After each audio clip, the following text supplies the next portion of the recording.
मंजिल उन्हीं को मिलती है, मंजिल उन्हीं को मिलती है जिनके सपनों में जान होती है। पंखों से कुछ नहीं होता मेरे यारो, हौसलों से उड़ान होती है। इसी शब्दों के साथ मैं ऋतिक आप सभी का भारत स्टडीज यूट्यूब चैनल पे स्वागत करता हूँ। आज हम LNMU BA पार्ट 1 का पॉलिटिकल साइंस ऑनर्स पेपर जो है उसका पेपर 1 का सिलेबस डिस्कस करने वाले हैं। पूरा सिलेबस अच्छी तरह से जानेंगे, एक भी पॉइंट मिस नहीं होगा। आप वीडियो को लास्ट तक देखें। मैं आपको विश्वास दिलाता हूँ इस वीडियो के अंत होते होते आपको पूरा सिलेबस का अच्छी तरह से ज्ञान हो जाएगा। अगर आप मिथिला यूनिवर्सिटी में BA पार्ट 1 की क्लास कर रहे हैं तो आपको सबसे पहले उसका सिलेबस पता होना चाहिए। पॉलिटिकल साइंस अगर आपका ऑनर सब्जेक्ट है तो उसका पेपर फर्स्ट का आज हम सिलेबस आपको बताने वाले हैं। तो आइए हम अपनी क्लास की शुरुआत करें। आपका बुक का जो नाम है वो LNMU की तरफ से रखा गया है, राजनीतिक सिद्धांत के मूल तत्व। ये आपके बुक का नाम है। इसमें आपको क्या सब पढ़ना है ये हम जानते हैं। सबसे पहले हमें पढ़ना है वह है राजनीतिक सिद्धांत की प्राकृतिक क्षेत्र एवं महत्व। हमें राजनीतिक सिद्धांत के बारे में पढ़ना है। राजनीति क्या है, किन सब राजनीतिज्ञों ने राजनीति की किस तरह से परिभाषा दी है, इन सब के बारे में हमें पढ़ना है। राजनीतिक का क्षेत्र क्या है, उसके महत्व क्या है, ये सब हमें जानने हैं। इसके बाद आपका जो सेकेंड चैप्टर होगा वो है राज्य की प्रकृति के सिद्धांत। आपको राज्य की प्रकृति और सिद्धांत के बारे में बात करनी है, उसके बारे में आपको जानना है। राज्य क्या है, राज्य के क्या सब तत्व होते हैं, उसकी प्रकृति क्या है, किन विद्वानों द्वारा क्या उसके बारे में सिद्धांत दिया गया है, ये सब आपको पढ़ना है। जस्ट उसके बाद राज्य और राज्य का परिभाषा और उसके तत्व जो हम आपको पहले ही बता चुके हैं। तो राज्य के बारे में आप जितना ज़्यादा पढ़ सकते हैं उतना ज़्यादा आपको फ़ायदा है, क्योंकि इससे एग्ज़ाम में एक क्वेश्चन निश्चित रूप से हर साल आता है। आप प्रीवियस ईयर उठा के देख लीजिए, हर साल राज्य पे एक क्वेश्चन आ रहा है। तो ये तो आपके लिए VVI हो जाता है। राज्य के बारे में आप जानिए, राज्य के कार्य, उदारवाद, समाजवाद और लोक कल्याणकारी राज्य क्या है, इनके क्या फायदे हैं। महात्मा गांधी के अनुसार लोक कल्याणकारी राज्य के क्या परिभाषा हैं और किन राजनीतिक शास्त्रों ने क्या सब परिभाषा लोक कल्याणकारी राज्य को दिए हैं, ये सब आपको जानना है। इससे आगे बढ़ते हैं हम।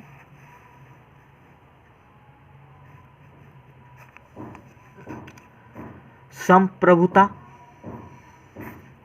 संप्रभुता के अंदर में आपको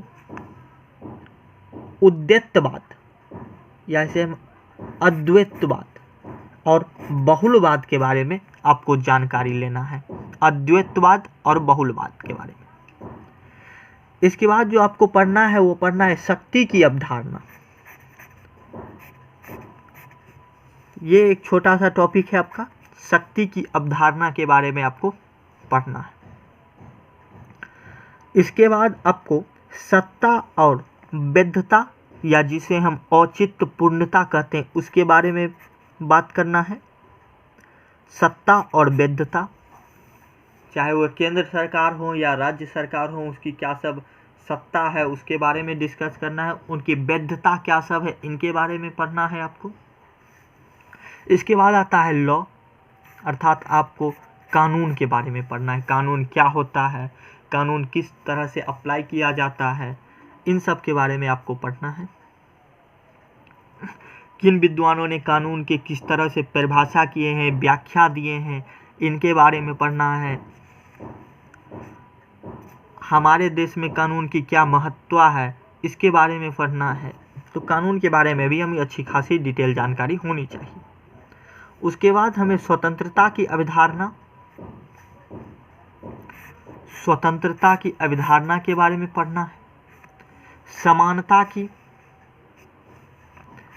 समानता की अवधारणा के बारे में हमें पढ़ना है। इसी साथ आप एक पॉइंट और जोड़ सकते हैं कि जो हमारा मूल अधिकार है ना, फंडामेंटल राइट FR, उसका भी अगर आप जानकारी ले लेंगे तो आपको बहुत सहायता मिलेगा इन 2 चैप्टर के लिए, कि स्वतंत्रता की अवधारणा और समानता की अवधारणा। इन दोनों चैप्टर के लिए वो बहुत ज़्यादा अच्छा होगा। आर्टिकल 12 से लेकर 32 तक के जितने भी आर्टिकल हैं वो आप एक बार संक्षिप्त में उसे पढ़ लीजिएगा। इससे आपको ऑब्जेक्टिव क्वेश्चन बनने का भी चांस रहता है, क्योंकि आपके 10 ऑब्जेक्टिव क्वेश्चन भी आते हैं, तो इससे एक तो ऑब्जेक्टिव क्वेश्चन निश्चित रूप से आता है। तो आप फंडामेंटल राइट का जो आर्टिकल 12 से लेकर 32 तक के हैं, इसका संक्षिप्त में आप एक जानकारी ले लीजिएगा।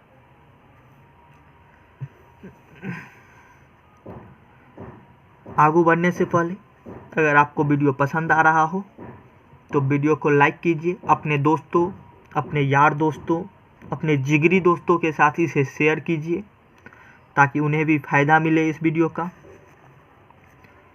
और अगर आप नए हैं तो चैनल को सब्सक्राइब और बेल आइकन जो होगा उसे आप प्रेस कर दीजिए ताकि आपको नोटिफिकेशन मिलता रहे और भी अच्छी जानकारी हम आपको प्रोवाइड कराते रहें।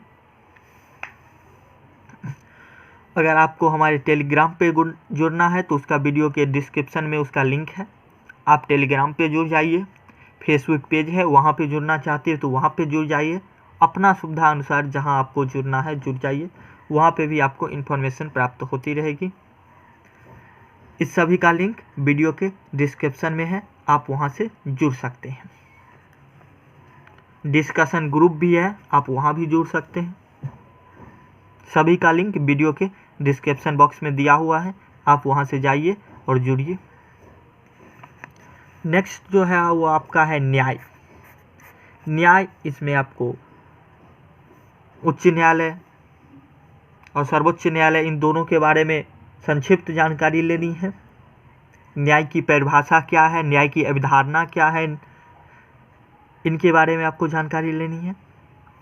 इसके बाद है लोकतंत्र, विविध सिद्धांत। लोकतंत्र क्या है, लोकतंत्र के किन महाशय ने कौन कौन सिद्धांत दिए, इन सब के बारे में आपको जानकारी लेनी है। उसके बाद है राजनीतिक दल, इससे भी क्वेश्चन बनता है। हमारे देश के तमाम राजनीतिक दल होते क्या हैं, राजनीतिक दल की क्या सब मान्यताएं हैं, क्या सब उनकी सीमाएं हैं, इन सब के बारे में आपको जानकारी लेनी है। उसके बाद है दबाव समूह।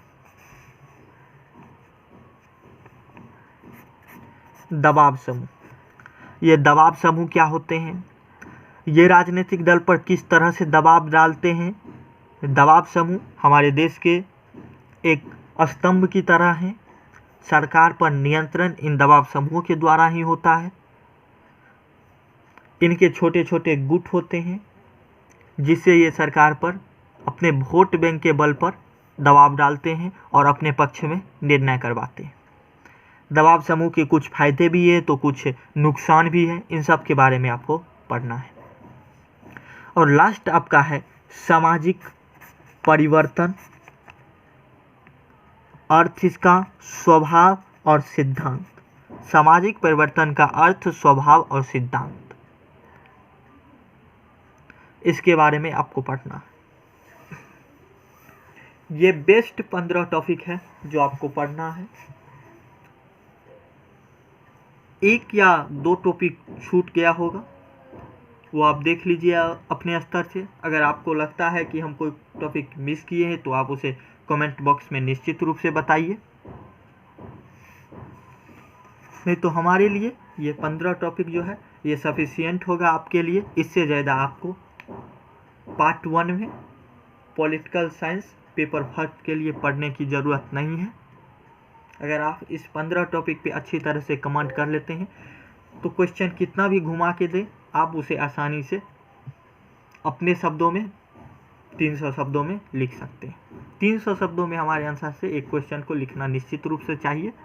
आप 300 शब्दों में लिखें, उससे कम मत लिखें। और ऐसा भी नहीं है कि आप 500-600 शब्दों में लिख दें, इतना भी लिखने की ज़रूरत नहीं है। 300 से 350 शब्दों में आप लिखें। 10 नंबर के क्वेश्चन के लिए सफिशिएंट इतना होता है। भारत स्टडीज आप लोगों के लिए तत्पर है, आपका सपोर्ट चाहिए। शेयर कीजिए, सब्सक्राइब कीजिए। अगर आपका हम एग्ज़ाम पैटर्न के बारे में बात करें तो आपका सब्जेक्टिव क्वेश्चन जो है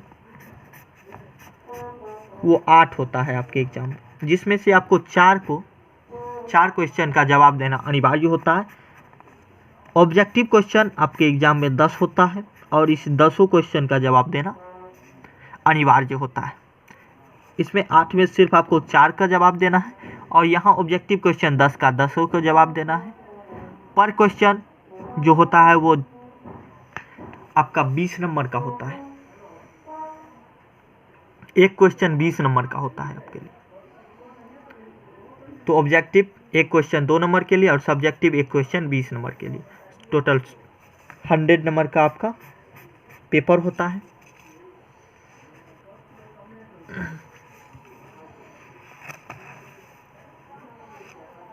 आपको वीडियो पसंद आया हो तो उसे लाइक कीजिए। वीडियो को जितना ज़्यादा हो सके अपने दोस्तों के साथ, अपने फ्रेंड सर्कल के साथ शेयर कीजिए और सब्सक्राइब करना चैनल को नहीं भूलिएगा। इसी से हमें आपका प्यार सपोर्ट पता चलता है आपको वीडियो पसंद आ रही है कि नहीं आ रही है। तो निश्चित रूप से आप सब्सक्राइब कीजिएगा। आपको अगर स्क्रीनशॉट लेना है तो हम आराम से आप इसका स्क्रीनशॉट भी ले सकते हैं। अब आप इसका स्क्रीनशॉट ले लीजिए।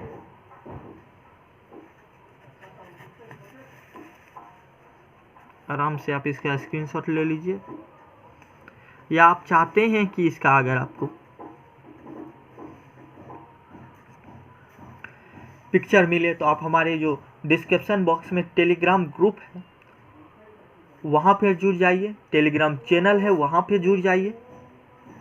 वहाँ पे इसका आपको पिक्चर फॉर्म मिल जाएगा, आप वहाँ से डाउनलोड कर सकते हैं। तो इसी के साथ आज की क्लास हम समाप्त करते हैं। इसका पेपर 2 का भी वीडियो हम बहुत जल्द आपको प्रोवाइड कराने वाले हैं। तो जुड़े रहिए हमारे साथ। धन्यवाद।